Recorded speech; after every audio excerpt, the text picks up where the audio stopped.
Welcome everyone. Good morning UK, good afternoon Asia. Thank you for joining us today for today's webinar. My name is Peter Godfrey and I'm the Managing Director Asia Pacific of the Energy Institute based in Singapore. The Energy Institute is the UK professional body operating under Royal Charter focused on bringing global energy expertise together. Its mission may be simply summarized as ensuring that energy and the critical role that it plays in our world is better understood, better managed, and better valued. And we, the EI, span the world of energy from conventional oil and gas to the most innovative renewable and energy efficient technologies by gathering and sharing essential knowledge about energy, the skills that are helping us all use it more wisely and sustainably, and the good practice needed to keep it safe and secure.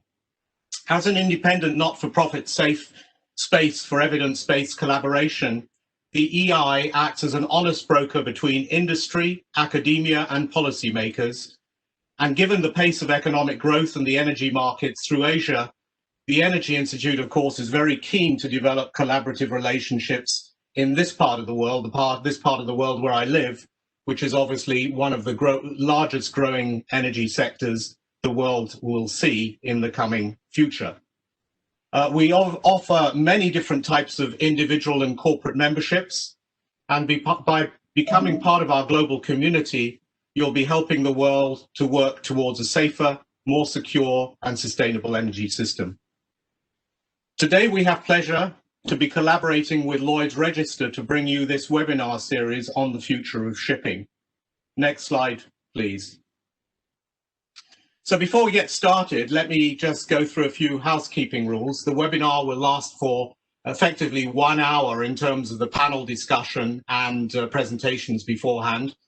And then we'll have a 30-minute sequence thereafter, depending on how many questions and answers there are, to answer as many questions as we possibly can and to obviously continue the discussion. The webinar is being recorded and will be made available through the EI website. And all registered participants will receive a link. All participant lines will be muted, so you're encouraged to use the Q&A box by looking for the questions on the right-hand side. You'll see Q&A, and basically just put in your questions and we will go through them at the back end of the webinar. And finally, but not leastly, please make sure that you do fill in the webinar survey, because obviously we're very interested in how you think the webinar went, and it helps us obviously track what we run in the future and how we run it. Next slide, please. So the world today is going through extraordinary and unprecedented change. For the energy industry, which I represent, there are great challenges, from the longer term effects of climate change to the more immediate shock and uncertainty of the COVID-19 pandemic. But if there are risks, there are also great opportunities if we can find appropriate ways to engage at all levels of society, from government to end-use consumer, to come up with sustainable solutions. Now, shipping is the lifeblood of the world economy, a highly efficient mode of transport. It enables more than 80% of global trade, moving just about everything across just about every part of this planet. But the sector pumps around 3% of the world's annual greenhouse gas emissions into the Earth's atmosphere, fueling climate change, and the sector recognizes the need to change fast. A massive 85% of the change that is needed is within the deep sea bulk carriers and those transporting hydrocarbons and container ships. If shipping were a country, it would be the 6th largest emitter globally. So given the need to promote further action within the shipping community, the EI, with the assistance of Lloyd's Register, have planned a series of webinars on the future of shipping, aimed at discussing the subject from a number of broad perspectives. The first of the series happened in early June and focused on future fuels and related infrastructure readiness, with panelists from Wärtsilä, Ørsted, the Methane Institute, and the Singapore Maritime Energy and Sustainable Development Institute, which is part of the Nanyang Technology University here in Singapore. But today we will talk about decarbonisation of shipping and of the shipping industry from an investment and financial readiness point of view. Over the next few months, we will then be delving more into other technologies, disruptive technologies and digitalization. And then finally, we will try and bring it all together by having a conversation amongst all the stakeholders within the shipping community to talk finally about community readiness. Next slide, please. So, where are we? Well, a growth in demand, which is currently on hold to a certain extent due to the coronavirus outbreak, is likely to obviously change once things go back into situation more or less normal. And in fact, we're already beginning to see a bounce back in terms of global trade. And given this forecast back on trend economic growth, we're likely to see carbon emissions increasing from the current 0.9 gigatons of carbon to around double that by 2050 if we don't do anything. So change being not new to the sector, over the centuries technologies have moved shipping on tremendously, is obviously something that the industry must deal with. But from this perspective, it is difficult to understand exactly what needs to be done, because obviously the shipping industry cannot pay for this without a number of triggers for change that have to happen at the same time. First and foremost, market and customer demand. Then obviously actually aligning around the technologies that we think matter. Obviously to make those things happen, there need to be regulatory incentives, and there need to be the organizational and institutional decision-making criteria that will allow us to make the right investment decisions. And then, of course, we need to think about asset upgrading and infrastructure development that will support that. So a number of different triggers that we will hopefully be talking about within today's conversation. And within that context, we have a polling question that I would like to ask the attendees, which I will now put on the screen. You will see it there. Please feel free to fill that in as I basically move on with my conversation. Next slide, please. As you fill in the polling questions, and you'll see it now if you looked at the polling screen on the bottom right-hand side, you will see the question, which of these 5 factors do you see as the major driver affecting the pace of development of a decarbonised shipping sector? And you just put in a little dot if you've got the polling question up and running. As you're filling that in, let's just talk about a study that was just completed a couple of months ago by Shell and Deloitte on the subject of the decarbonisation of shipping. And I guess the 2 key points that they made were that the discussion is now getting beyond just a discussion. It's becoming serious. There's a need to do things. But as I said before, the most important thing is that there is real commitment from all stakeholders, especially at the customer end, in order that we know exactly what we can do in terms of unlocking investment for the future in terms of a decarbonised shipping. It came up with 5 core topics. But before we look at the 5 core topics that the Shell and Deloitte study said, let's have a look at the result of the poll. Will, can we have a look at the result of the poll, please? We have your grey window up as well, by the way. Thank you. Do we have the polling results? Will? Can't see the results. Okay, we'll move on. Oh, there we are. So the first results show that effectively regulations seem to be at the top of the list, alongside a number of people who have not yet answered. So we might just keep that polling question up, Will, for a little bit longer. People are still joining the webinar right now, so let's give it a little bit more time, yeah? So moving on and talking about the Shell and Deloitte study, they came up with 5 core factors that they saw as being important. And again, when we get to the discussion part of this webinar, these are the 5 areas I'd like to concentrate on. 1 being, how do we scale up customer demand? Number 2, how do we actually build up regulatory alignment, both globally and from the point of view of looking at the region? Number 3, how do we actually create more cross-sector collaborative R&D with a particular focus on pilot projects and the fact that we can't reinvent the world overnight. What we need is scaled up and controlled pilot projects to take the decarbonisation of shipping forwards.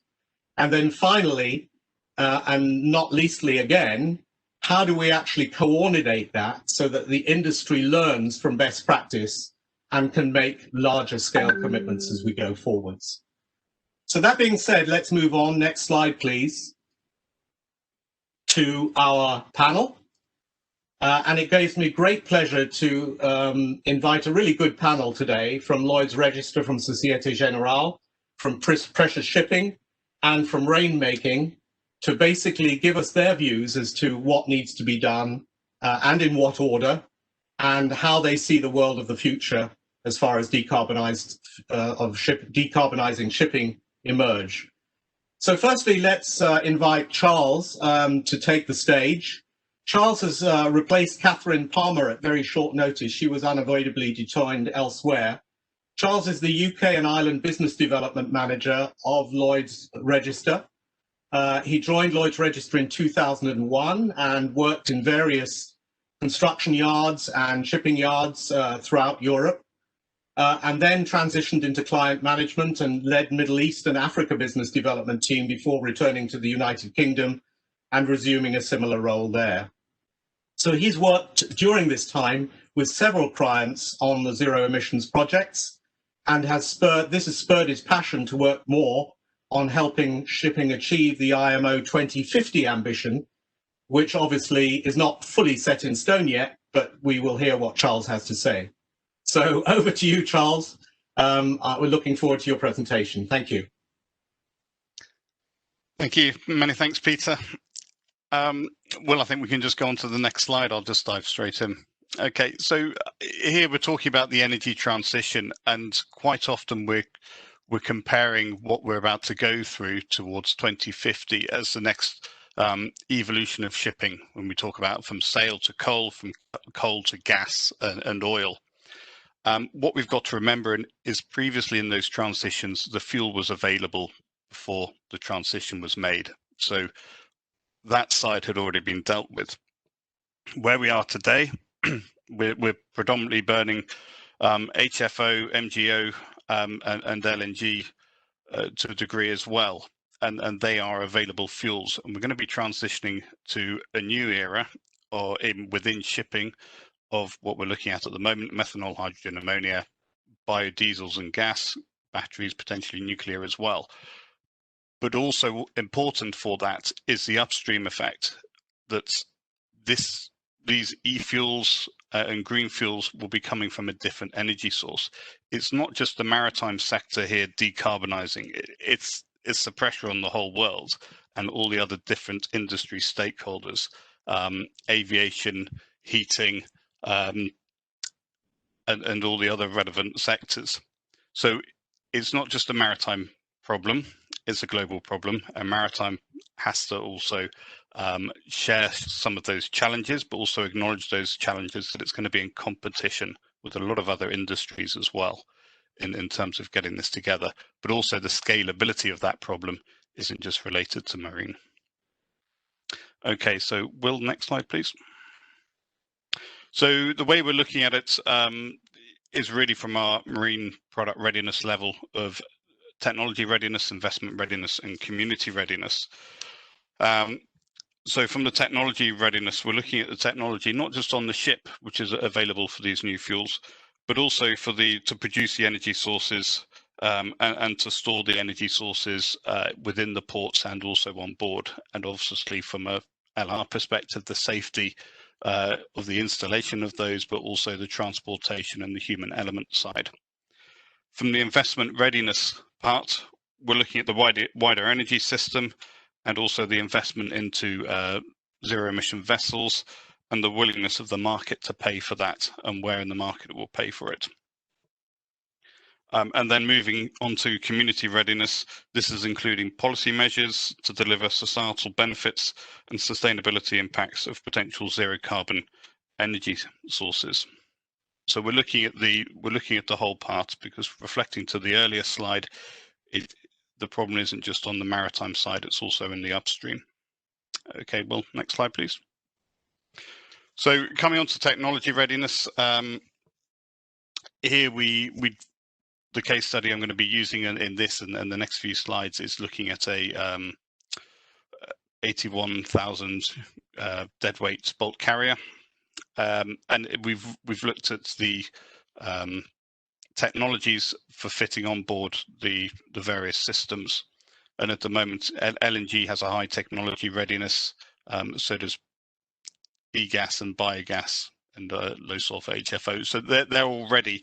When we look at the other parts for ammonia, methanol, and hydrogen, we're at a lower degree, but they're creeping up. And I mean, ammonia, MEN are talking about engines ready 2023. So we're in a good place on the technology readiness side for most of the systems which we are discussing. At the moment, it's about building experience.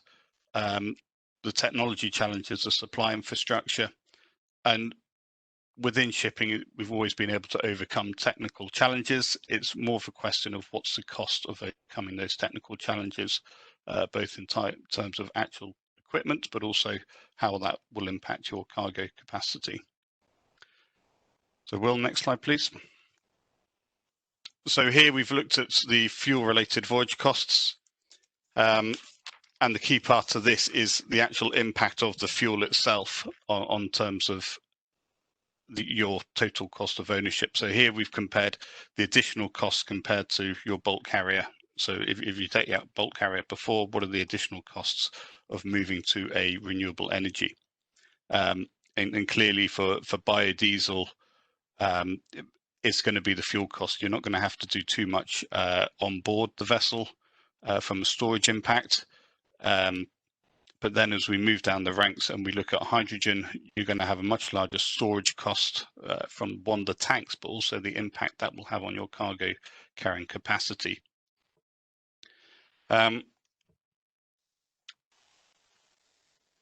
So here, I mean, it really is, we're moving from an era of CapEx to OpEx. So OpEx is going to be the biggest influence into choosing the future fuels. So Will, if you can move on to the next slide, we'll probably also play a part in this. So here, if we're looking at the cost of the fuels in the future, we need to choose a resilient pathway moving forwards. What we're seeing and what we've modeled is biodiesel is at the moment will be cheaper than your e-ammonias and e-hydrogens, but that's going to gradually rise in cost due to competition from other industry sectors and the uptake of the fuel. And we're going to see a decrease in cost from e-ammonia and e-hydrogen. And this is primarily due to the renewable sectors picking up. I think in this model, we took 2035 as being the point where renewable electricity overtakes current electricity prices. But speaking to a few providers of wind turbines, etc., they're expecting this to actually creep forward to 2030.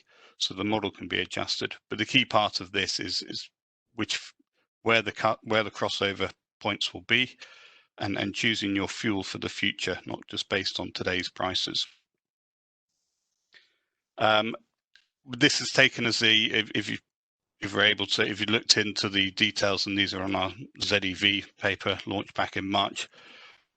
But this was taken as a high cost renewable energy price, which I think was 7 cents per kilowatt hour. So we've modeled the various sectors. But yeah, we're looking towards the 2040s where it's going to become more commercially viable for the fuels, and this is without any other carbon pricing, carbon tax, whatever we want to call it. Okay, Will, moving on to the next slide, please. So really to conclude from my side, the technology from the shipboard side, we're nearly there. The technology readiness levels are moving up. We're in the 7s for ammonia. The technology sort of gap is really on the production side and getting it to the vessel. On the investment side, I think the key part is it's not only one option that is most economically viable. We're not talking about one fuel of the future. We're talking about there can be several, and they're all viable on their own routes. A carbon price is needed to close a competitive gap. Biofuels look more competitive in the short term, but over time this will be overtaken by the other fuels, and e-fuels show a consistent decreasing trend over time. And from the community side, we need strong policy interventions and a fundamental shift to market incentives. We don't want to shift the problem upstream. Likewise, we also can't punish maritime to a degree that for certainly the short trade routes that the cargo is carried on land, because maritime is still the most effective means of transporting goods from a CO2 output perspective. So we don't want to push the problem upstream, and we've got to maintain as much cargo and marine as well. And we need to draw on similarities with other sectors to build economies of scale. We need to be talking to other industries. And as I alluded to in the first slide, this isn't just about maritime, it's about aviation, it's about heating, it's about agriculture, it's about all the other industrial segments. So we need to be sort of looking at what others are doing, from one, to make sure that we can combine infrastructure development and share costs, but also make sure that we're not competing on certain fuels that we therefore make it more expensive. Okay, thank you. That's from my side. Thanks very much, Charles. That was a great intro, a great overview of where we stand. Now what I'd like to do is to move on and talk specifically about the money side of this. And we're very fortunate and honoured to have Paul Taylor, who is the Managing Director and Global Head of LNG Shipping and Offshore for Société Générale, based in London. He became Head of Shipping Finance in 2004 and is responsible for the bank's growth within structured shipping and offshore finance, managing teams in Paris, London, Hong Kong, and Dubai. So he has vast experience in the sector on which to base his conversation. He's also Vice Chairman of the Poseidon Principles, launched in 2019, which is a framework for financing shipping, requiring investors to maintain their lending books in a way that matches goals to the Paris Climate Agreement, and obviously from there, moving forwards into hopefully the IMO 2050 goals and the future of shipping in general from a decarbonised perspective. So over to you, Paul. Let's talk about this. Charles was talking about it from a very sort of generic overview point of view. Now let's talk about the money and how you as a bank and institutions such as yours are responding to the challenge that obviously we face in terms of changing the shipping community. Paul. Thank you, Peter. Thanks for that introduction. And good morning to you all. Good morning from a very sunny London, and good afternoon to you all in Asia as well. So, as Peter said, my role is as a banker for Société Générale. I am responsible for the global shipping business, and I'm also delighted to be Vice Chairman of the Poseidon Principles, which is an incredibly exciting new initiative. I think what it goes to show is the vital role that banks have to play in the decarbonisation of shipping, which is absolutely crucial to us all. So what I'm going to present to you, what I'm going to discuss in these few minutes, is what the Poseidon Principles are, why they're important, and how they're going. Specifically, the Poseidon Principles are it's a way of banks bringing climate alignment into our credit decisions. And of course, climate alignment is very, very important. It's exactly what the IMO is trying to do, is to decarbonise the shipping industry. And you've probably heard this statistic many, many times before. But the shipping is responsible for 3% of the global emissions at the moment, CO2 emissions. And if nothing happens, we just crack on business as usual, we're going to be at 15% by 2050. And the banks have a huge role here in changing this and making shipping a better place. We have a great role to play in what ships are financed. So the Poseidon Principles can play a role in helping to create a sustainable, responsible, transparent shipping sector.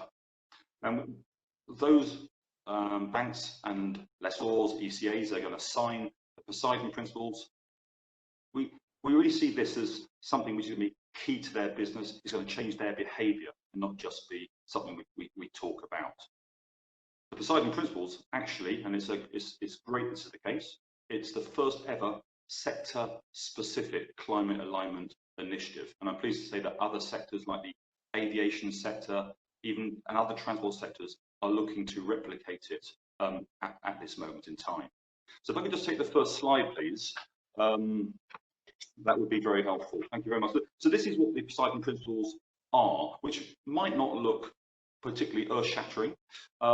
They are a framework for assessing and disclosing the climate alignment of our ship financing portfolios. What does that mean? Well, it means that those banks that are signed up to the Poseidon Principles are committing to measure the carbon footprint of the vessels that we finance. And much more importantly, we're not just going to measure it, we're going to publicly report it in our sustainability reports. And we're going to either be aligned with the IMO trajectory or we're going to be misaligned. And I don't know where we'll all be in the first year, but the aim is that we move in line with the IMO trajectory and that we're all aligned going through time through to 2050.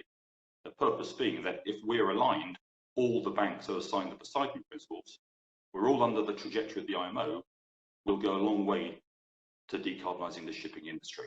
And that is the aim. So it shows the great role that banks have to play. Go to the next slide, please.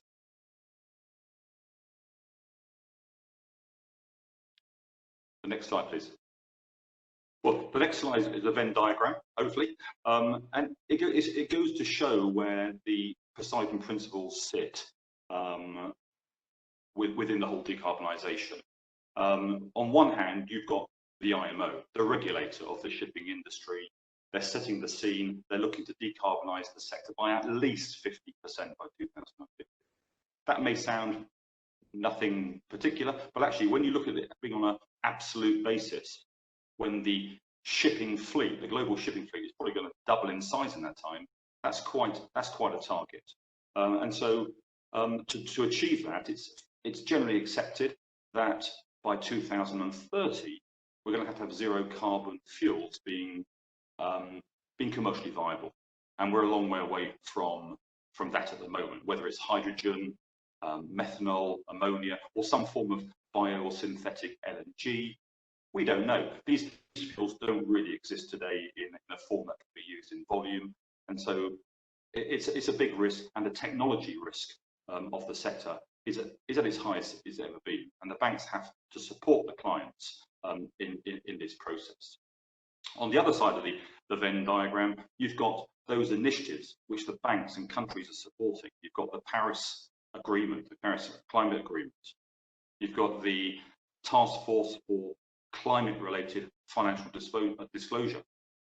And you've got the Katowice Agreement, the Principles for Responsible Banking, many initiatives, all looking to help climate risk. Where the Poseidon Principles sit in is it brings the banks into play, really centrally. Why are the banks needed? Well, if you think about how many vessels are on the water, let's say there's roughly 70,000 commercial vessels, ocean-faring vessels, the majority of which are financed by senior debt.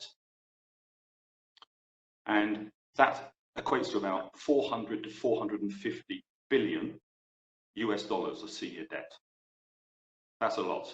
If that money wasn't available, a lot of those ships wouldn't be on the water. So it goes to show the power that banks have, not individual banks, but together. As a coalition, it shows the value and the power of banks in determining what ships go on the water. So we have a role to play. We have a responsibility in terms of whether we finance a given ship or a fleet of ships or a client. The banks have a big say in that, and that's super, super important. The final point on this slide is that we're sitting here in the Poseidon Principles in this diagram between the regulator and other commitments. And it shows it's self-regulation. We can wait and be regulated, or we can do it ourselves. And the analogy I'd like to give you is that I would prefer to be the driver, set the destination myself and the speed I'm going at. I'd prefer to do that myself rather than be driven at a speed that I'm not comfortable with to an unknown destination. So we're much better off kickstarting an initiative ourselves, taking this forward, showing that banks are responsible and can play a big part in decarbonisation of the sector, and go hand in hand with the regulator and our clients. The next slide, please. Very briefly on this slide, the Poseidon Principles launched last year, June, in New York. And I think we knew this was a big initiative. It's something which the sector has needed for a while, but none of us anticipated the media attention, the government attention. We've had the French government inviting us for meetings, and this is something which was quite amazing. Just about every journal, every newspaper, every internet site in the world, News One, covered this particular story, and we had over 500 articles, major articles in the major spreads in the first 24 hours after launch. It just shows you how necessary that this initiative is. Look at the next slide, please. Initially we had 11 signatories. Today we have 18. Now this has been a great momentum. If you look on that slide, you'll see that just about every major European shipping bank has signed the Poseidon Principles. There's a couple left. They're in the process of signing at the moment. This is great news. We also have one US bank, and the chairman of the Poseidon Principles comes from that bank. So the US bank, Citibank, are engaged in this. We're hoping to get more. We have one Asian bank, SMTB from Japan, and that was very recent. The good news is that we have 2 or 3 others who are seriously looking at signing in the coming weeks. We expect to have 4 more by year end, so we'll be on to 22. We're quite sure about that. It's disappointing, however, we can't hide this, that today this has been more of a European initiative, despite efforts, despite lobbying in China, meeting government ministers or government officials, ECAs, having workshops in China, Singapore, and speaking in Japan and Korea. We haven't made the inroads that we would like. I say we, I'm talking about the Poseidon Principles Association. And this is quite disappointing. Asia is the center of the shipping industry. That's where the growth always comes from. There's always an opportunity in every downturn. Asia is at the heart of shipping, and yet Asia is not at the heart of the Poseidon Principles today.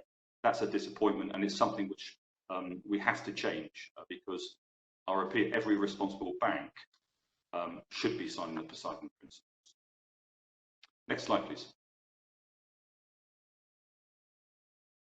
So the objectives, very briefly, the objectives and scope of Poseidon Principles, their objective is to create a common baseline. We want every bank to be able to, looking at one thing, is going to measure the decarbonisation in the same way and align their portfolios in a responsible and transparent manner. And that is what is happening. We are only addressing decarbonisation at the moment. That's all we're doing. We could look at other social issues as well over time, but let's start with the biggest nut to crack. But we could look at green scrapping of ships in future, and we could look at crew welfare as well. 2 major issues. Today, we're just looking at the decarbonisation of the industry. Who are the signatories? Well, you've seen them already, the banks.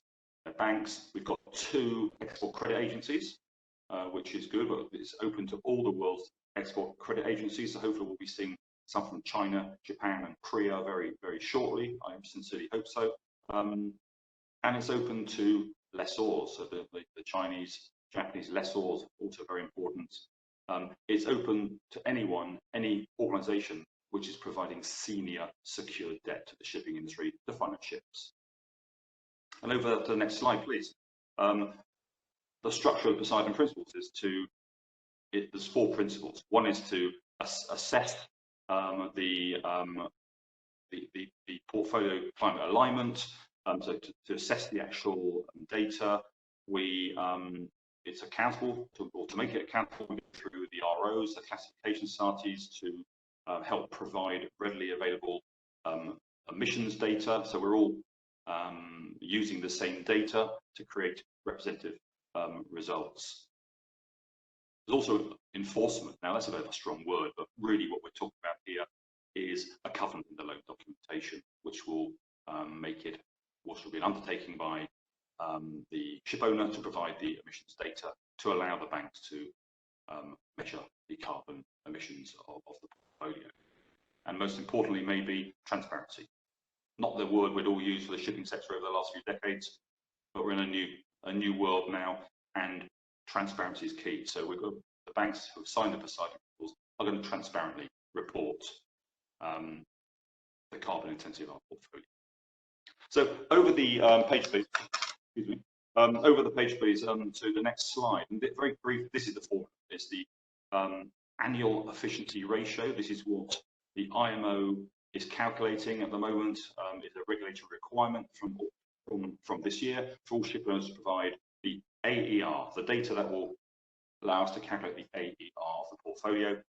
And this just looks at the amount of CO2 emissions per ton mile. So we're looking at the deadweight tonnage of the vessel, we're looking at how many miles have been sailed in a given year, and what type and how much of a fuel that the vessel has used to do that mileage. This will create the annual efficiency ratio that we are using to calculate the carbon intensity of our portfolios. It's a little bit controversial, I'd say. It's not everybody's cup of tea, the AER.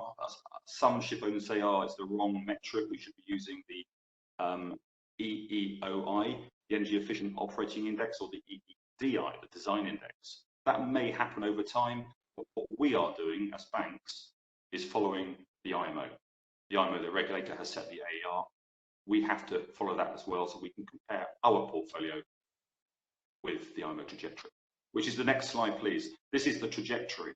If you look at the blue line on your screen, when you get it, the trajectory is an interpolation of 47 other trajectories. It shows the required decarbonisation pattern of a given ship over time to 2050. As you can see, it's quite a steep line. The red dots and the green dots are an imaginary bank portfolio of 5 ships.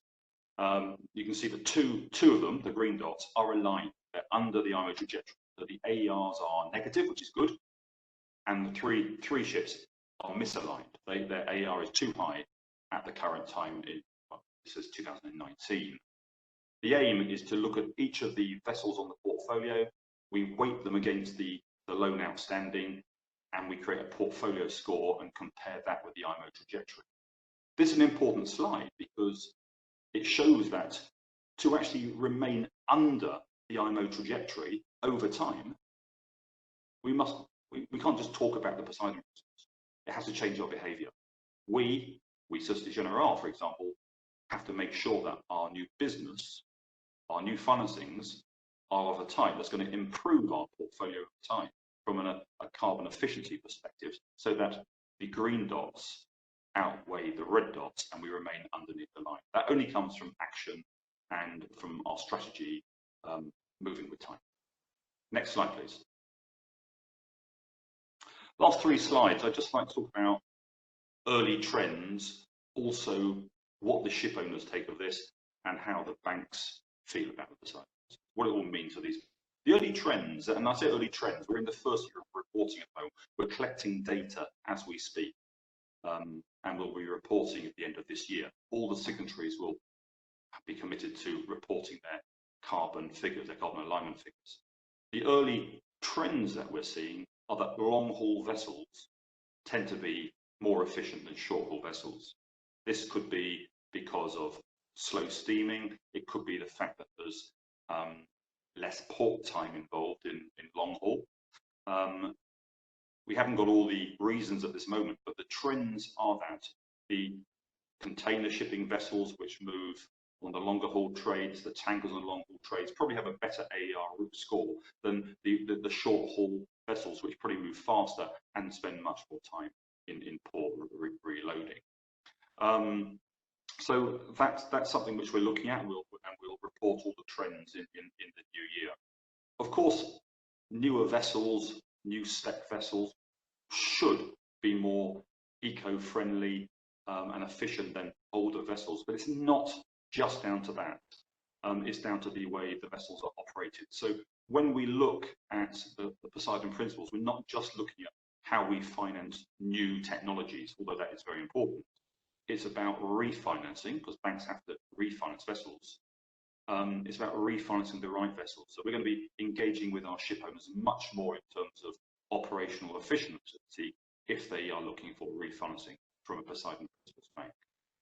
Next slide, please. Now, it's been generally very well received by the ship owner community. One or two exceptions, but very well received. I think those that have not received it so well are probably operating very old fleets, and it probably worries them. But in general, everyone accepts that we have an issue here, and the banks have a massive role to play. So the feedback has been really great. Ship owners are already providing this AER data to the IMO via the classification societies. It's nothing new for them, therefore they have nothing to fear giving it to the banks, and that's really positive. And from what we've seen so far, the ship owners are all engaging in providing the data. It really leads to greater communication between ship owners and banks in terms of operational efficiency of fleets, and that's got to be a thing. And it means there'll be greater liquidity, greater amounts of money available from the banks for the operational or for the financing of green ships, new technologies, and also older efficient ships. That's great news. On the flip side, it means there'll probably be less liquidity available for the older, less efficient ships. And that's something which ship owners have to realise from now on. And the final slide is how it impacts the banks, the financiers. And it's key. Rather than just financing ships that have a nice loan to value and for ship owners with a good balance sheet, we're now bringing climate alignment into our credit decisions. This is absolutely key. If a ship isn't efficient, it may not be financed. That's up to the bank, of course, itself. But it's going to create a much more alignment with our clients in terms of the operational efficiency of the ships. And that's going to encourage transparency and accountability from the banks in our activities going forwards. We do have to finance new ships. We want to finance new ships. We want to support our clients as they move through the energy transition. These technologies are not yet available, and we've got to be there for them to make them comfortable. There is liquidity, there is support from the banks as they move into these slightly riskier times. So we're going to be much closer with our bank, with our clients going forwards, and very importantly, and as a structured finance bank that we are, it gives us a great opportunity to be innovative, and that is absolutely key in banking as much as it is in shipping. Thank you for your time. Thank you very much, Paul. And before introducing Khalid, may I once again remind you to ask questions. There is a Q&A section at the bottom right of your screen if you go into it. Please feel free to ask questions so that we can use those to help us arrange our discussions after we've gone through the panel discussions. Now it's my great pleasure to introduce Khalid Hashim, who is the CEO of Precious Shipping, based in Bangkok.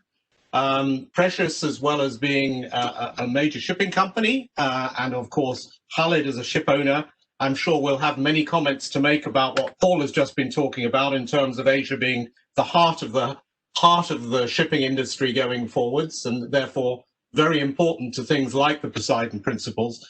Let me just mention a few things about Khalid. Khalid was born into a shipping heritage. His father, the late Muinuddin Hashim, was the chairman of the Indian National Shipowners Association, and his late great-grandfather was a founding director of Scindia Steam Navigation Company. So as well as being a shipping person in his blood, he's also an adjunct lecturer at the Singapore Management University here in Singapore.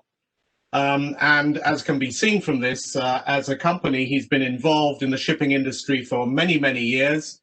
And in 2007, won the Marine Money Rank PSL Award as Shipping Company of the Year. And in 2012, won the Sea Trade Asia Lifetime Achievement Award. So, Khalid, I'm sure you have a lot to talk about. Over to you, sir. Thank you for joining us. Thank you, Peter. Good afternoon to everyone in Asia, and still good morning to everybody in Europe. If I can have the next slide, please. So, okay, so I'm going to talk about how efficient we are as a shipping industry. Despite being the most efficient, we still contribute towards 3% of total CO2 emissions. Now, the IMO has committed to greenhouse gas reduction by 50% by 2050 as compared to 2008. The problem is simply this, that the volume of cargo that is expected in 2050 as compared to 2008 will be 3.5 times larger. So how are you going to achieve a 50% reduction with the existing fleet, even if you make them very economical? Would not be practical. So what is pressure shipping's aim and how are we trying to become sustainable on a long-term basis? So, of course, we have the Ship Energy Efficiency Management Plan implemented. It's part of regulations, and that's been there since January 2002. Over and above that, we are also ISO 14001 certified, which means that we are akin to a tanker company, even though we are a pure dry bulk operator, as far as environmental management systems are concerned. So, in a much higher degree, we've got ourselves certified for the simple reason that we believe that we need to look after the environment correctly. So, how are we trying to go towards this zero emissions structure that everybody's talking about? Of course, the first thing is that if you don't measure something, then you can never monitor it and never analyze it. So monitoring and analyzing emissions is a must. There are two regulatory systems right now in place as we speak. One is through the IMO, which is known as the Data Collection System, or the DCS. And then there is the European Union MRV, or Monitor, Report and Verify system of evaluation of CO2 emissions. The second thing then to do is, once you monitor and analyze it, is how do you reduce your emissions on your existing ships?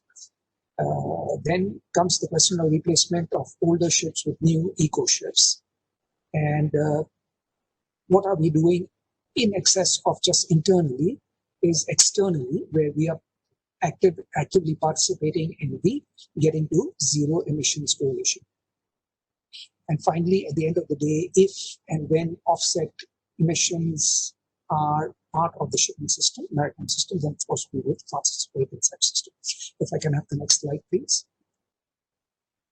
So coming to the strategy in a little bit more detail.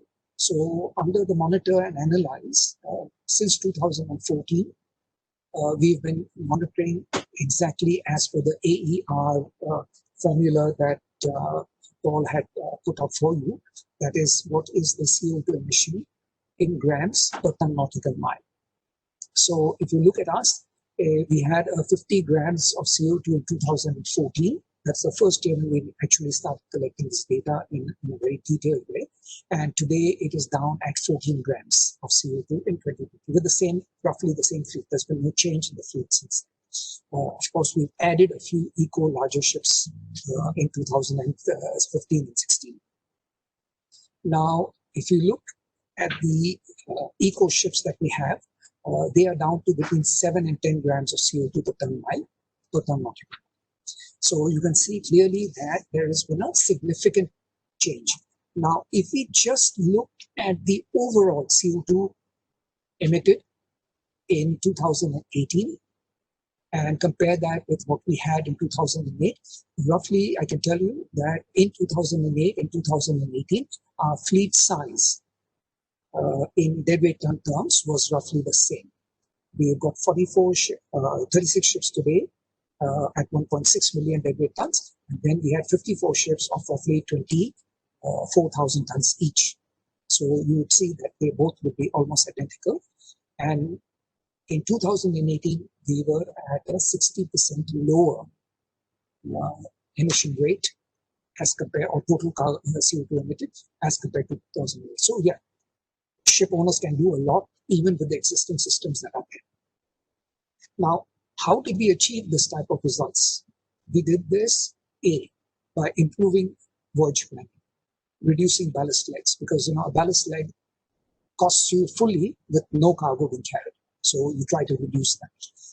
Use weather routing so that you use the optimal route and burn the least amount of oil to reach the same destination at the fastest possible time.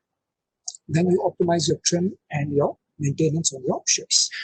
You also try to retrofit ships with fuel-saving devices, for example, like the Mavis duct, which is there, which was developed in Germany.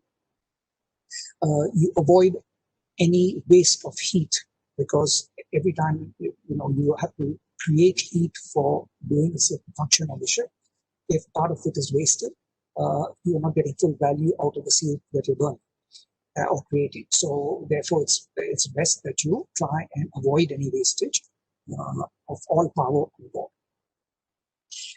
Disposing waste sludge rather than burning it on board the ship. So we have incinerators on board the ship which are capable of burning the sludge, which is the waste product left over after we have burnt the fuel oil on the ship. Now, if you do that, you will just create CO2 and not get any mileage out of it in terms of a AER study. And instead of that, if you discharge it to shore, it costs you a lot more money, but it is much more environmentally friendly. So we've been doing this for years now.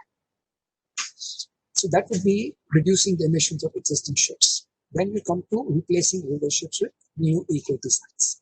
So eco-design vessels are basically vessels equipped with electronically controlled engines. So therefore, they can give you a much better, lower consumption at the same type of speed than those older ships, which have got a more manual control, which has to be done by human beings, rather than electronically controlled, which can control it based on exactly the pitch, the propeller, the waves that are being felt by the ship, etc. So it can do a much better job than a human being could.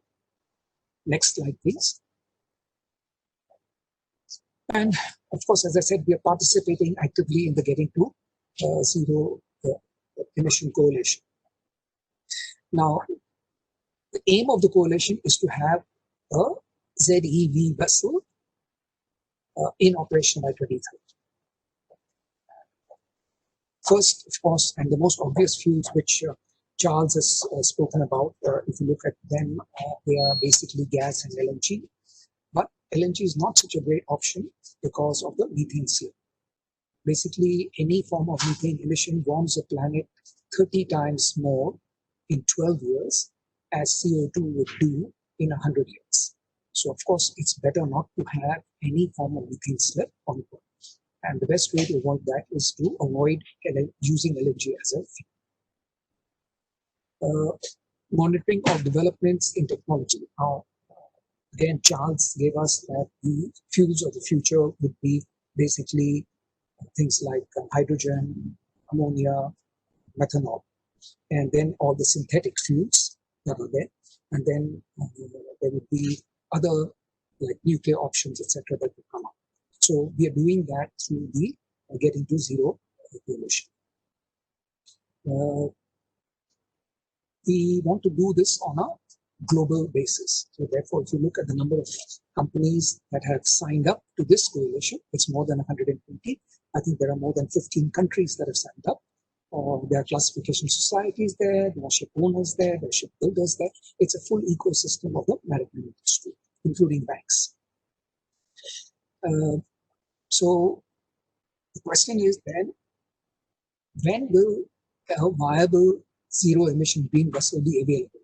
When it does, it will definitely form part of the pressure shipping fleet.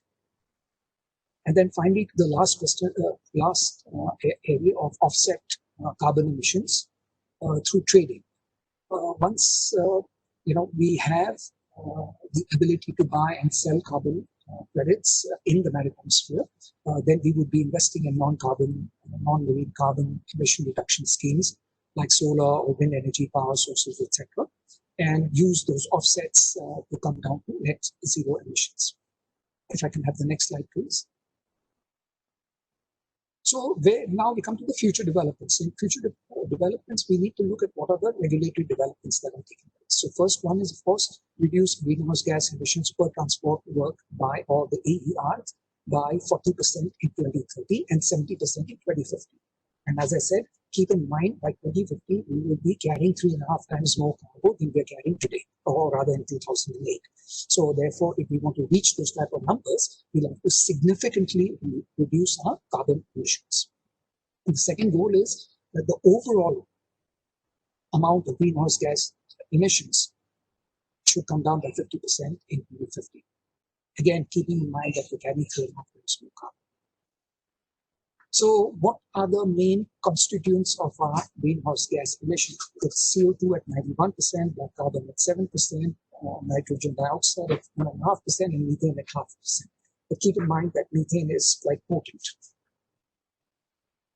Coming to the good news, CO2 emissions per ton mile have been declining since 2014, and I've shown you exactly what we have done as a small ship owner.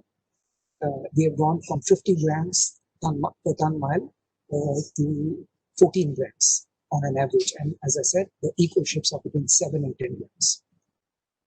The bad news is, of course, the overall industrial CO2 emissions are flat and will soon be exceeded by 2031 in an overall total carbon emissions. The problem is that with existing technologies and existing ships, there is only, we have slowly, or rather we have already reached the limit of emission reductions that are available. Now we have to really look at new technologies, new engines, new ship designs, new fuels that will bring us to a zero position. So really speaking, goal 1 has been achieved, goal 2 is not been achieved. So we go to the next slide. So what is it that we can be doing to reach goal 2? So there, if you look at it, if you look at biofuels, they're very similar to what we're burning today, and they're the easiest to switch over from a technological standpoint. So really speaking, biofuels will be the easiest to switch over to. The problem is that biofuels have the credentials are questionable in the sense that they are also producing CO2 before they are created. So there's a question. Secondly, there's a lot of competition, and there will be road and air transport both competing for the source. So maybe not the right choice to look at, but it's the easiest choice. Then comes, of course, ammonia. In terms of ammonia, it so far has the largest share of zero emission vessel types. So more or less, all the futurist or the future looking people or the future design people, they're all looking at ammonia as the next level. Now, ammonia can be created in 2 ways. One is, of course, through electrolysis, which is expensive, and then there is through methane. Methane production is very cheap and allows you to compete with fuel oil at this moment in time. But the problem is you're going to use LNG to produce this, and therefore you need methane. Therefore, you will have methane slip, and that might be a little bit for disadvantage. Today, global production of ammonia is at 180 million metric tons, of which about 17.5 million metric tons is traded on LPG tankers. Ammonia is available at 150 ports globally. So if you look at Charles's presentation talking about the future, he says that you need to also look at it in a holistic way in terms of, is the infrastructure ready? Why would a ship owner going for a ammonia fuel ship, even if the engine is capable and the tanks are capable of taking ammonia, if you can't buy ammonia, it's not available at every port of call. So you can see from this that ammonia has done quite a lot in terms of infrastructure. If I can get the next slide, please. So what are the commercial implications of ammonia and other alternative fuels? So as I said, cost of blue ammonia is equal to low sulfur fuel oil. So from a cost point of view, it's not an issue. The cost of green ammonia is higher, but green ammonia is cleaner in the sense that there's no methane involved. So as R&D progresses and we get the cost of green ammonia coming down and becoming lower and lower, then it might become the source to look at, because it will be, compared to today, it will be really good in terms of the CO2 reductions. The problem is that who will adopt this ammonia type of fuel to begin with? So niche vessels operating in regions with strict emission controls and on fixed routes, you will find that governments will underwrite such costs, and they'll be the first mover to no problems in getting it. Ammonia tankers and LPG tankers, which are capable of transporting ammonia, they will also switch over to burning it. It'll be easier for them because they're transporting it wherever they're going, there will be ammonia there. Then come the energy guzzlers, like the large cruise ships and the very large container ships. So they, if they're on routes where ammonia as a fuel is easily available, they will switch over. Bulk carriers, unfortunately, will be about the last to adopt such technology for the simple reason that we have such varied routes that for us to be able to access ammonia at every single port that we travel to may be more difficult. Engine manufacturers, as Charles had alluded to, and I think even Paul had maybe mentioned in this presentation, these should be available from 2024, maybe 2025 onwards. So we could get ammonia powered vessel designs for that. The key to adoption, of course, would be safety. And you must remember that ammonia is a gas that is heavier than air and highly poisonous. So if it leaks on a ship, you'll have a disaster on your hands. So from that point of view, this is something that would require widespread adoption, and you would need a lot of regulatory input. So maybe this will delay ammonia a bit. But even if you look at Charles's very nice slide on the price points, you would see that by about 2035, ammonia would be the lowest price fuel available for you. And maybe if it makes sense, if the regulations were built up before then, well before then, the engines would be built by, as I said, 2025. We would have some experience with them on live ships. And if the regulations were in place before 2035, then at that low price point, it would be perfect. Can I have the next slide, please? So again, from the shipping press, what have we been able to ascertain? We see that I'm going to have to hurry you on, Khalid. We're running a little bit out of time. Thank you. Yeah, it's okay. I'm on my last slide.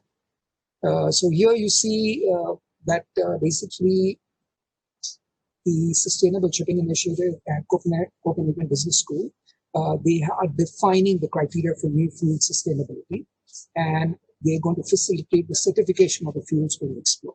So now you have some sort of academic research and an area where they certify what we do. In terms of the International Energy Agency, what do they say? They say that you need to put 36 ammonia fuel vessels into service every month to meet any net zero carbon emissions target. So basically, it means that we've got a lot of work to be done going into the future. If you look at what Martin Stopford had to say about this changeover, he says generally this type of a changeover takes about 50 years to get the first vessel on the water. And as you know, the Coalition to Zero is looking at 2030, just 10 years to get that done.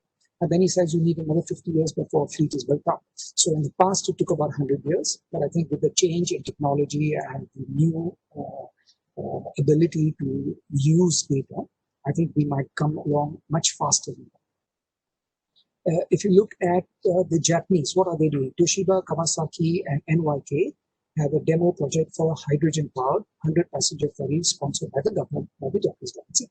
Again, for all these niche demo vessels, you need the government to fund them. You cannot do it individually as a, no matter how big you are. Even NYK line could not do it. Kawasaki Heavy or Toshiba, none of them could do it on their own. They needed the Japanese government to step in. And finally, if you look at the two 4,500 deadweight state-of-the-art green ship designs being built and delivered in March 22 and March 23 for small tankers, these will be pure battery tankers, so completely emissions-free. So you're looking at all these type of things already taking place. So with that, I come to an end of my presentation. Peter, you have the floor.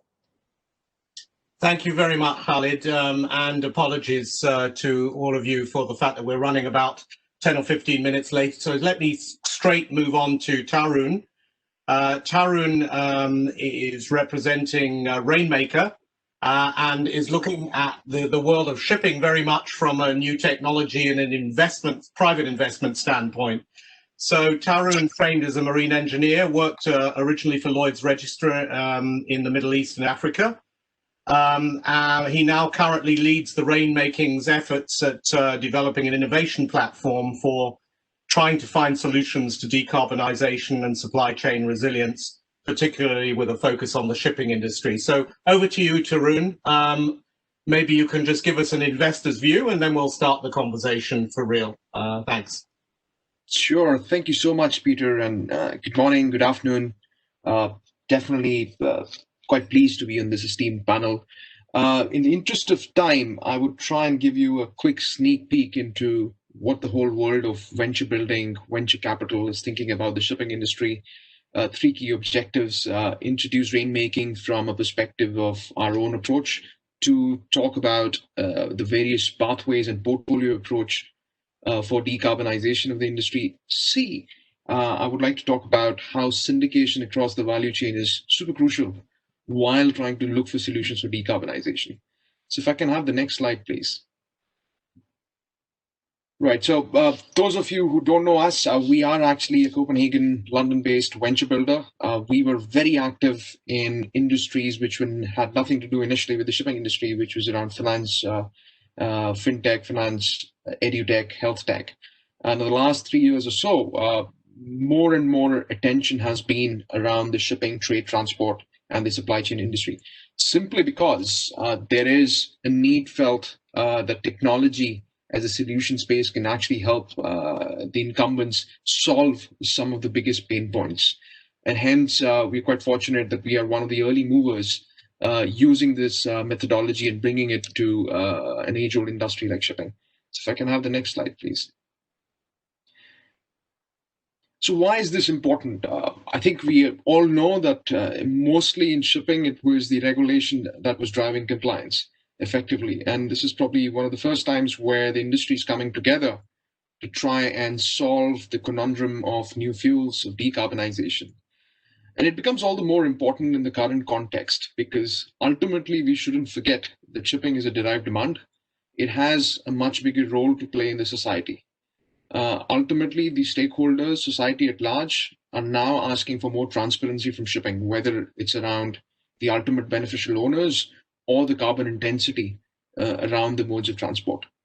It becomes all the more interesting as well when you think about post-pandemic recovery paths. It is a unique opportunity. I was reading somewhere where, because the cities around the world were shut down and they were in all sorts of lockdowns, the world over, the carbon footprint was reduced. However, as the economic activity actually restarts again, it does not mean that we have to go back and restart and go back to our original old ways of doing things. This is a unique opportunity for us within the shipping industry, that as we define the recovery pathways, the decarbonization is sort of interwoven into that approach. So if I can have the next slide, please.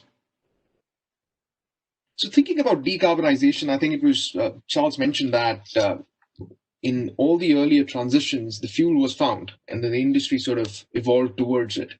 This is probably the first time where there's no silver bullet from a new fuels perspective. Interestingly, there are a few companies who are looking beyond fuels as well. And I think that's the point. When thinking about decarbonization, we shouldn't be just thinking about ship as an asset. Of course, it's important. It is one of the most capital intensive industries at the end of the day, but we should be thinking more about from a holistic value chain perspective. And we at Rainmaking, working with our close corporate partners, we have defined a portfolio approach to decarbonization where technology and AI play a significant part to it. So you can be thinking about how can you optimize port operations much more smartly. And this is even moving beyond the realms of just-in-time arrival, where IMO and Global Industrial Alliance is doing some work around virtual notice of readiness and things like that. It is about taking a page out of the banking industry, say from the SWIFT messaging system, or even the airline industry, and how they orchestrate the entire ecosystem. Moving towards the pathways around carbon capture and storage, offsetting and trading, and CO2 transparency. I think CO2 transparency is going to be one of the areas where implication of technology is going to be much more profound in the next 3-4 years. And as venture builders and venture capitalists, we firmly believe that ultimately it's technology that proves your commercial provenance of the solutions much more robustly than any other approach. Today, most of the CO2 tracking is done on a retrospective way, on a simple calculation methodologies. Ultimately, I think there is an area where, if you think about CubeSats and nanosats, that can come in and play a massive role there. Within the whole new fuels issue, as venture capitalists, we just don't think about a silver bullet approach to a particular fuel. Because ultimately, what you don't want to do is you don't want to move your problem into a different part of the industry or a different part of the value chain. And if you think about e-fuels and things like that, there are plays and there are areas where you have to even think about high-risk bets. Potentially, can nuclear play a massive role in e-fuels? Because that's the whole point, right? That's the kind of thinking that as venture capitalists we are really interested in. I'm quite often challenged that, the risk appetite in the shipping industry, and these are from traditional VC players, is not really present. Shipping as an industry is very conservative. I only point them to an interesting statistic around speculative new builds. We've all seen cycles, and say, take a look at the numbers of new builds that were ordered, and then we can talk about whether the industry has a risk appetite or not. Business model innovation, if you see right at the below the slide, why is that important? This really tackles the area of incentive structures in the shipping industry. So off late, if you look at the tech startup scene that is coming into the industry, more and more were around trade facilitation, which are really challenging the age-old incentive structure of the industry. So if I can have the next slide, please. So how do we think about solving some of the biggest problems? We don't want to think about just building solutions in a traditional accelerator model, because simply because of the complexity of the industry and the value chain. At Rainmaking, we firmly believe that we want to operate at the trisection where we are partnering with large corporates, ship owners, ship charterers, shipyards, OEM providers, because there is a massive amount of know-how in terms of not just the technology, but also the industry out there. We bring in our own proven traditional approaches around venture building and access to capital. And of course, we want to tie up with the most profound tech talent. And interestingly, you would see a lot of action in the spaces of AI startups that are coming in, where the companies are started by non-traditional founders who have never been present in the shipping industry. And last but not the least, our belief is if a particular solution is not scalable from an ROI perspective, the adoption would fall through. And hence you see from a university and academia point of view that there exists a massive amount of interesting R&D in universities stuck all around the world.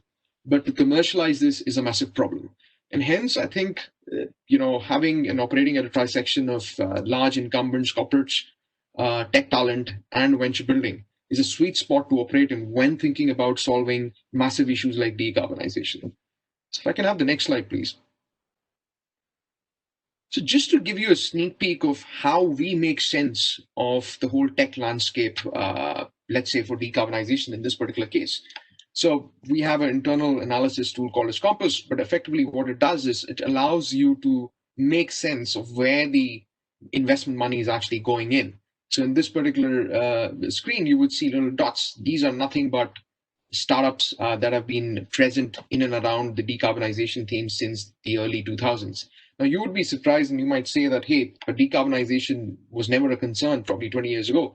But when we look at a particular tech landscape, we don't just look at a particular industry. We also look at the adjacent industries that we can borrow solutions from. And I think that is a massive learning curve for shipping the industry.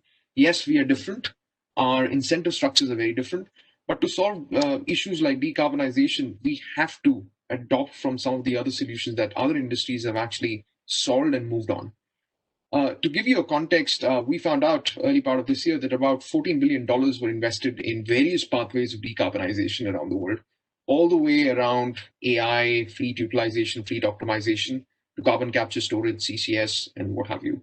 Interestingly, you could see that a cluster of dots were more around AI startups and not so much around CCS startups. That tells you that, if you're trying to build a technology around the CCS space, it is a high capex investment, whereas the entry barrier for a tech startup is fairly low. So what it allows us to do is, once we have identified a very specific pain point, let's say within the realms of decarbonization, so as venture builder, it also allows us to have a very holistic approach into white spaces where we may want to go ahead and build a solution which the industry could then go ahead and adopt. And we want to do it in conjunction with the value chain. So if I can have the next slide, please. So this is my last slide, and I want to raise a point here that it's not just about having a portfolio approach from a solution perspective. It's also about syndicating across the value chain, right? There were many silos. There are still many silos in the maritime industry. And I think time is now ripe that those silos have to be broken. What do I mean by that? If we are able to break those silos and able to syndicate the knowledge and the funding, you're effectively bringing down the cost of capital for carrying out high-risk investments. So if it's decarbonization, or if it's decarbonization, if you talk about a very particular pathway, can you adopt nuclear for some of the e-fuels pathways? If you are able to create a syndicate around it, you are effectively, reducing the cost for all the participants. And we just don't want to do it in isolation with a particular part of the industry. We want to do it in conjunction and in collaboration with public institutions, governments, universities. And of course, we have to make it viable for tech entrepreneurs to actually enter this industry. An interesting point is, traditionally, you didn't have too many VC activities in the maritime industry. Of course, we all saw the private equity industry taking a lot of interest. But again, the short-termism was very evident. But it's interesting to see that some of the traditional shipping houses are now thinking on a VC approach as well, simply because they understand what patient capital means. Because at the end of the day, shipping has always been about cycles, and ship owners of the past have demonstrated that they do have the patience to ride out these cycles of the industry. So with that, I would like to conclude my remarks and jump straight into questions. Thank you. Thank you very much, Tarun. That was nice and quick, to the point, and I think sets the scene very nicely for the Q&A session. If I can ask all panelists to please switch their videos on and get ready for a set of questions. And I'm going to go straight back to Charles, making some points about what Tarun has just talked about. Different ecosystems need to think about the whole industry in a different way. The industry still being somewhat siloed. Now, of course, it's easy to say that, but we have a chicken and egg problem here. Shippers are happy to build vessels provided they can guarantee the fuels that will be available.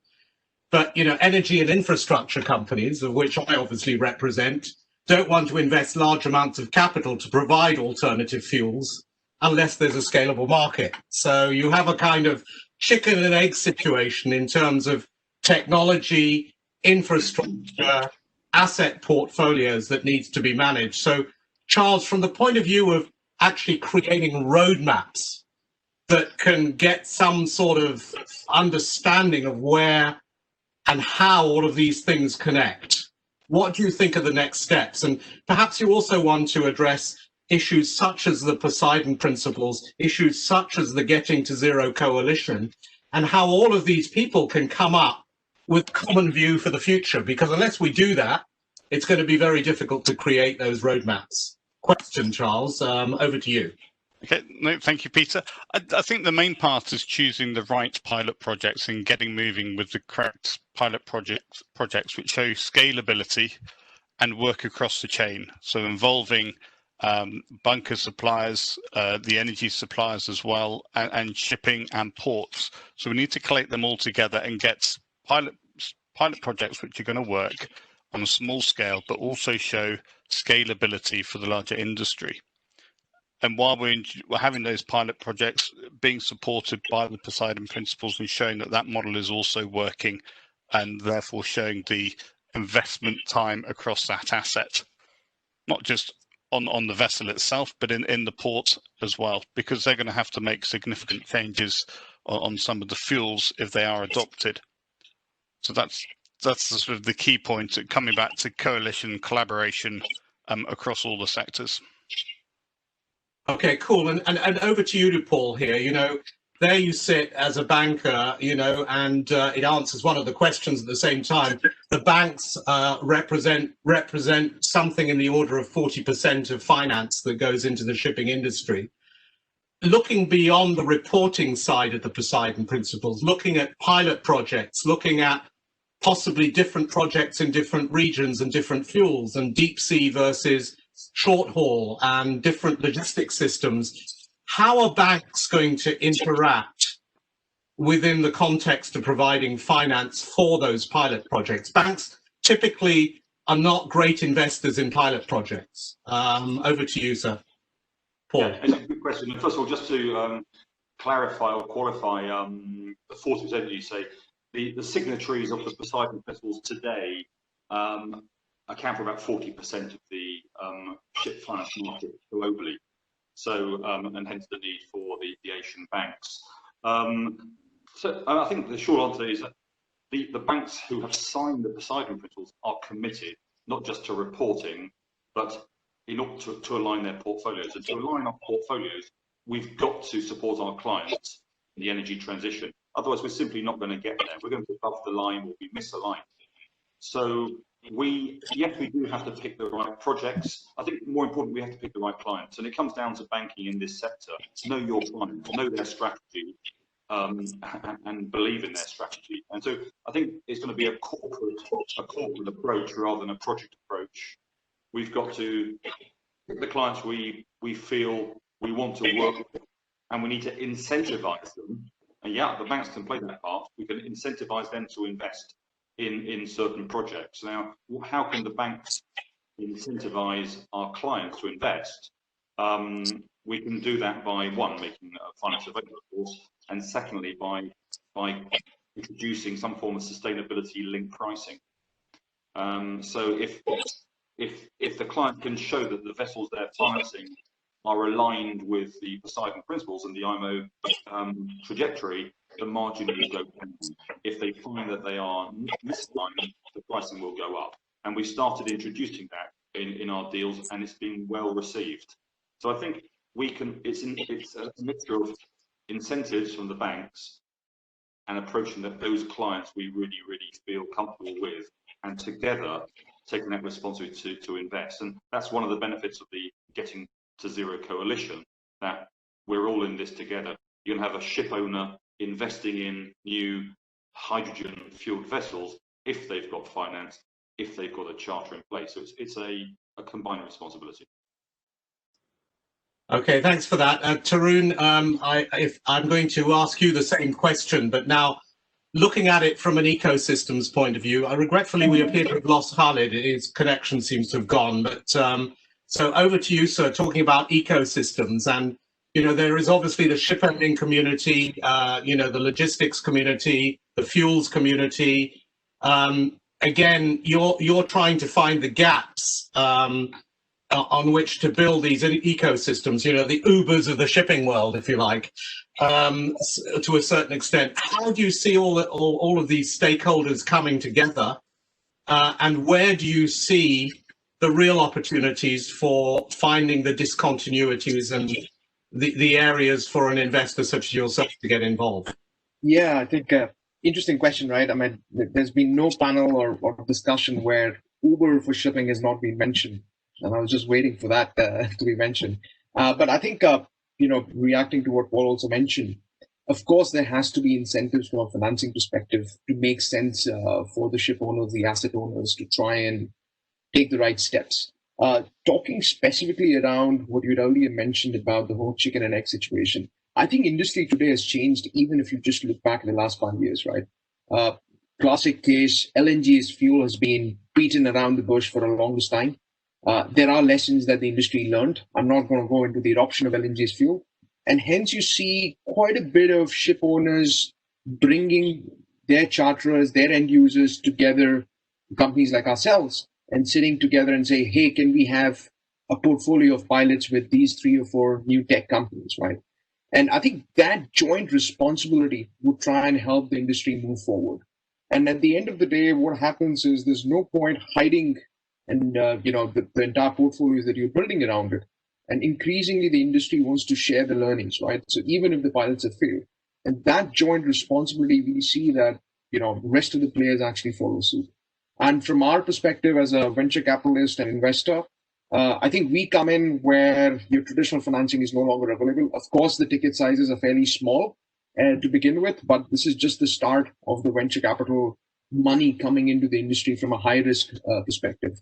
And our guess is, and our feel is, that in the next 3 to 5 years, you would see more and more patient capital, at least from a new tech solution perspective, coming into the industry.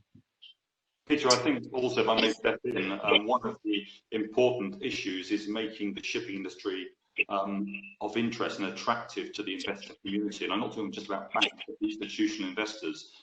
Institutional investors are going to follow certification going forward of what is green and what is not green. And there's certain certificates around these days from the CBI and others for green financing initiatives.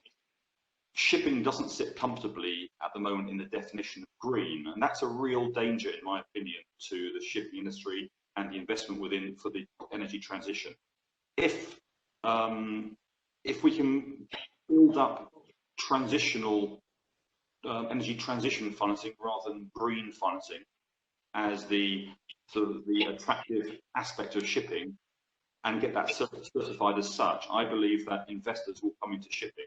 If it ends up being excluded from transition finance or green finance, I really do fear for investment in the energy transition, because who's going to put their money into these new technologies if they're not defined as green? Yeah, very interesting point, Paul. And of course, there's a parallel here with the, the energy industry. Again, we focused on carbon, the price of carbon. Carbon's important, but when we think about the broader sustainability picture, when we think about issues around the circular economy, around resource efficiency, the actual solutions to the problem go beyond just the initial measures. So I guess 2 questions for you. Number one, where do you see the future of the Poseidon principles going in terms of how they will develop beyond where they're at right now in terms of measures? But the question number 2 is then Asia focused. You also made the point of saying that obviously Asia is at the center of this in a way, because obviously this is the growing market. This is where things are happening probably at a pace that is well beyond where the Poseidon principles originate from, which is basically Europe. So how do we get this pace of movement increased to actually do the kinds of things that you've just talked about, which is to get on the same page when it comes to coming up with a sustainable finance package that can really, if you like, rocket propel the shipping industry forwards in the future? Yeah, sure. I think where the Poseidon principles goes is certainly not necessarily my decision. It'll be a combined decision of the PPA. But certainly my personal views are that it will develop. We started off with measuring it ship by ship to measure our own portfolios, and that's pretty good. But it's quite narrow. It's just looking at the vessel emissions in that vessel's year. I can see us moving towards a more corporate measurement going forward. So rather than being on the ships, on the fleets, it may move towards more of a rating on the actual ship owner, which could prove to be helpful to ship owners. I think that could prove quite popular, and why not? And so it could move that way. It could also move in different ways, such as I mentioned earlier on, towards green scrapping and crew welfare. But at the moment, it is where it is, and I don't think it will change in the next year or so. But over time, I think it could move to a more corporate approach. In terms of your second question about, Asia, I'm confident the Asian banks will sign up. COVID-19 restrictions, of course, have grounded us all, and although we're having webinars like this one, it's not the same as meeting in person, and we need to get back out to China, Japan, Singapore, Korea, and meet with the authorities, meet with not just the banks and the ECAs, but the governments, and that will help. We've got our first Japanese signatory. They've been fantastic already in speaking with the Japanese authorities and other banks. So it's going to be this, I think, a domino effect, and we will get there. But banks, it's not just a question of signing. Banks who sign will have to then change their strategy, change their behaviour, and they're going to have to start moving into the world of sustainability linked loans, building pricing into the deal, so that it's not just a carrot, it's not just a stick. Sorry, not just a stick. The Poseidon principles all gets perceived as a stick. There's actually an incentive there as well, and that's crucial going forward to show that it's an innovative business initiative. So staying on the feature of sustainability, and a lot of the conversation is obviously about new fleet, new fuels, new ways of looking at the shipping industry. A number of questions have come up about retrofitting ships. And obviously there is a sustainability carrot in that for us all as well. How do we actually take existing fleet and retrofit in a sensible way to move the dial towards a more sustainable future? So Charles, Tarun, any comments from a Lloyd's Register perspective and also from a venture point of view, with the fact that obviously we're still dealing with an elderly fleet that needs to be dealt with as well, and what should we be doing around that type of activity, which is obviously somewhat trickier in terms of actually working around when you're looking at a zero carbon future hitting you somewhere down the road. Charles. Thank you, Peter. I think from in terms of efficiency, there's still efficiency gains to be made. One of the key questions will be who pays for that. Within the shipping industry, you've got the sort of the paradigm between the ship owner and the charterer, who pays for the fuel, who benefits from the investment into the energy saving devices. And as Khaled also mentioned, that they've fitted muse ducts and other energy saving devices onto their fleet. And this should nearly be seen as business as usual. And we should all be aiming for those energy efficiencies, because for the older fleet, the sensible fuels within the next 10 years and during the lifespan of the fleet of which you may have, you're going to have your biodiesels and things which you can slot in. But as I showed earlier, is the cost of these fuels are going to be more. So to counteract that additional cost, we need to be making sure that our fleets are as efficient as possible now. And if you look at the airline industry, it's very interesting to compare maritime to the aviation industry. They've already reached that point because of the high fuel costs over the years. They've got just-in-time arrival. They're saved by one or two manufacturers, so it's not quite as complex, but they've really pushed the envelope of the efficiency of the airplanes as far as they can. So they're now in a position of purely looking at new fuels, of how they move forward. So there's a big retrofits can be done. It's been making sure that they give you the maximum benefit in savings, and also we do need to get the question answered from the sort of charterer investment side of who's going to pay for the wind turbines, Flettner rotors, air lubrication technologies. There is an investment there to be had. So that does need to be modelled and incentives created. Thanks. Just before you get on to Tarun, I noticed Khalid's back online again. So Khalid, we're now talking about retrofitting ships, and now that you're back online, what I really wanted to talk about was from a regional perspective, whether you see actually the way ships are managed in the future. So, short haul ships, electricity coming in with short haul stuff and different fuels for different areas. You actually begin to start seeing different types of industry, coming back to Tarun's point about different ecosystems evolving in the Asian market. Do you see the shipping market per se, from an ownership perspective, actually beginning to realign around technologies, regions, different types of shipping? How do you see this sort of developing going forwards? Thank you, Peter. I think the main thing that you will find is that ships that are in the near seas trade, or basically trading within a country's ecosystem, they would definitely be the type of ships that I alluded to, that I showed you details about, that they're going to get these the small tankers in Japan built and delivered in 2022 and 2023, which will be completely electric. So yeah, but it can only be for exceedingly short distance movements. There are two passenger ferries in the fjords of Norway, which have been completely gone over to electric mode. They were designed and built at diesel, but they're very young, and the Norwegian government has agreed to pay the price, or rather help the owner to retrofit it to an electric thing. So again, it just depends, where you are. If it's short distance, you will get electricity coming in very easily, provided somebody pays the price for it. So either the Norwegian government or the Japanese government. The governments are funding these projects, you can get them. But these are all niche projects. If you're talking about long distance, normal tramp operations like we are involved in, I don't see that changing immediately.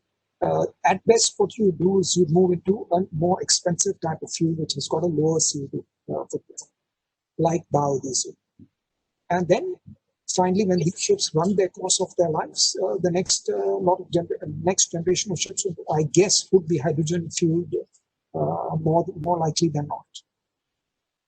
Okay, thanks for that. And lastly, Tarun, we have to bring this to a close as we're over time now, so you will be making the last remarks. So maybe just think about this from the point of view of where you see the dials moving in terms of the future and where you see investment models working from a private investor perspective.